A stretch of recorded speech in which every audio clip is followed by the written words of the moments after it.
Hey everyone, welcome to day 26 of our journal entry.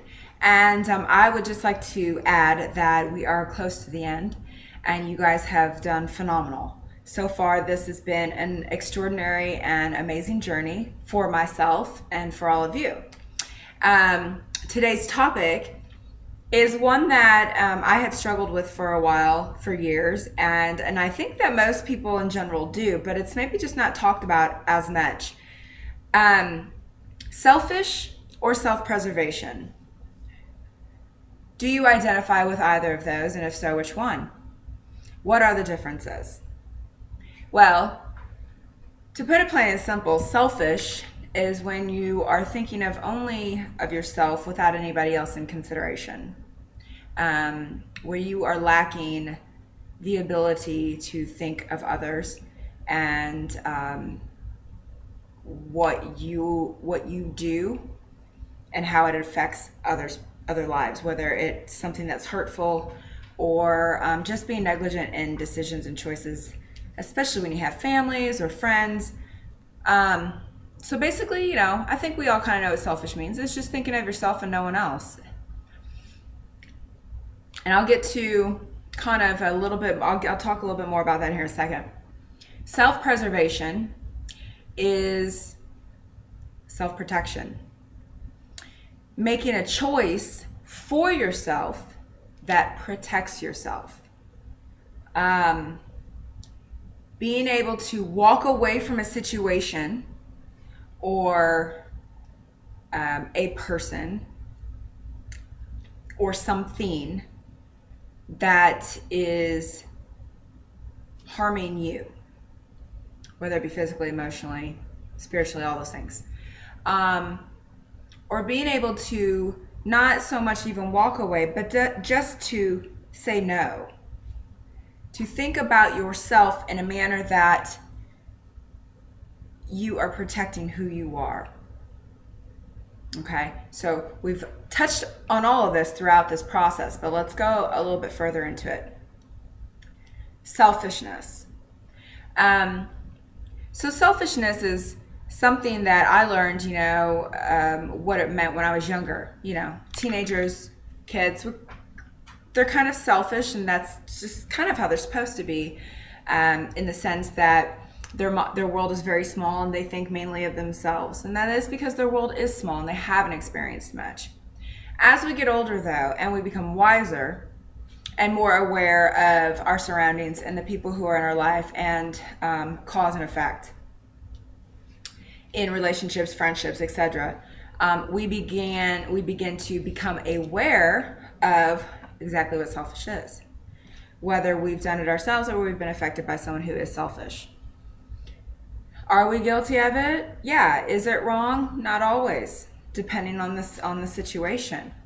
However, when you live your life thinking only of yourself and not thinking in regards to other people, it's not only unhealthy for you, it's lonely. And I'm a firm believer in when you help others, you're helping yourself. When you do for others, you do for yourself.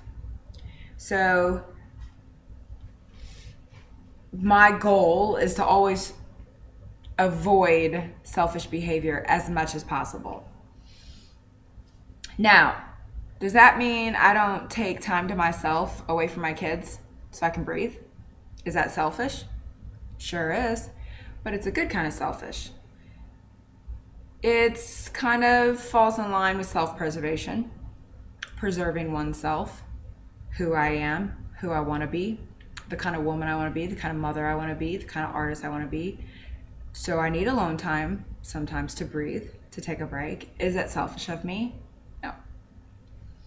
Is it selfish of me if I was gone all the time, never around my children, or did things and just didn't care if it affected them or not? That's selfish. And you can relate that to anything in life, really. We sometimes have a hard time telling ourselves that it's okay to be a little selfish. We feel guilty for it. We've talked about taking time for ourselves, taking time out to breathe, to do the journal entries. I know a lot of you women have said, I just don't have time. I just don't have time. Get a little selfish, ladies. Make some time for yourself. Make some time. 5 minutes. I'm not asking for Picasso painting here, just a little sketch, a little chit chat about our topic. That's it. So take some time, be a little selfish for yourself. Now, self-preservation is a little bit different. Sometimes we come across things in life where it's not healthy for us. We've discussed before having things in our life such as the baggage or the toxic relationships, whether it be friendships, family, partnerships, and how hard sometimes it can be to walk away, how hard it can be to not feel guilty because automatically we feel selfish for wanting to flee, all right? But when is it okay for us to protect us?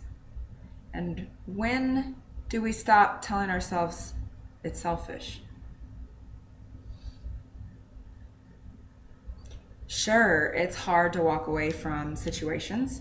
It's hard to let go. I'm struggling with some of that myself right now, which just so happens to be a perfect topic to touch base on even what I'm dealing with in my own personal life.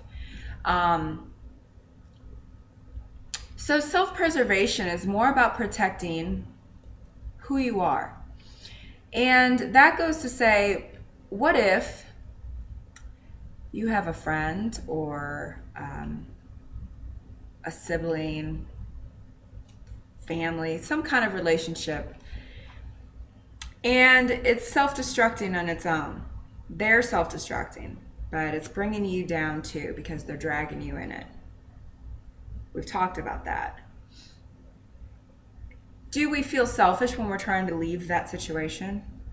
Damn right we do. Why? We're human. We want to help, we want to be there. So we automatically feel guilty and we feel very selfish. But there is a difference because I have to take care of me and not in a selfish way where I'm hurting someone. But if I don't take care of myself, I can't help you. I can't help my family, friends, children, my dogs. I can't do this. If I don't take care of myself and preserve who I am, then I'm no good to anyone. So selfish, self-preservation, they can fall along the same lines, but at the same time, they can be completely different. How do you identify with those? Where do you see yourself? Selfish, self-preservation, or do you allow yourself to do either? Or are you just a doormat for everything that comes your way? Think about that. It's a deep one. And we'll see what you guys come up with. Have a good one. Bye-bye.